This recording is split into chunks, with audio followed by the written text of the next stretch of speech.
hostia. Pred malou chvíľou pri svadobnom úrade nastala jedna veľká zmena. Vstúpila mladá dáma, mladý pán a z chrámu bola mladá žena a muž, novomanželia. Aby som vám zaželal na vašom spoločnom živote všetko najlepšie. Hlavne veľa zdravia, šťastia, lásky, vzájomného porozumenia. Prvý rok novomanželský trik. Nech sa páči.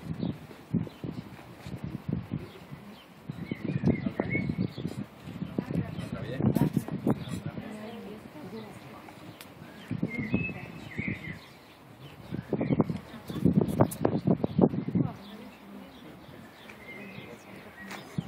Co prechádza.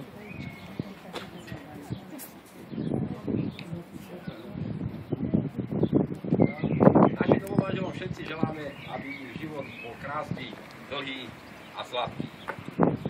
Nie, chvíle, keď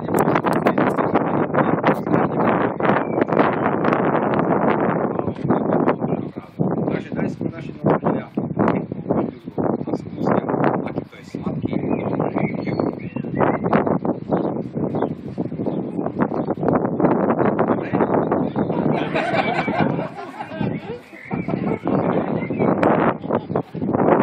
A teraz tí, ktorí bude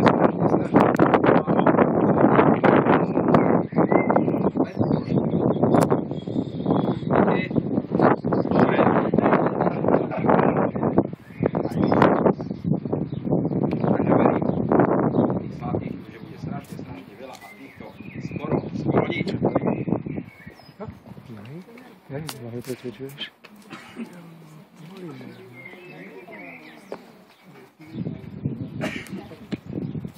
Našich novomanželov v týchto prvých dňoch, prvých týždňoch, prvých mesiacoch čakáme sladký, šťastný, novomanželský život. Ale ako sa hovorí, bez práce nie sú koláče, takže našich novomanželov si otestujeme, ako im to spolu pôjde aj pri tej práci. Tu je tanier a každý čriepok nech znamená vaše veľké šťastie.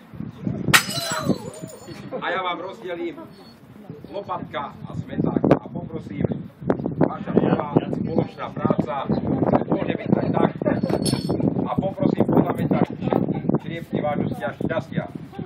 Chcem upozorniť, jeden nezametaný čriepok znamená jedno nemanželské dieťa.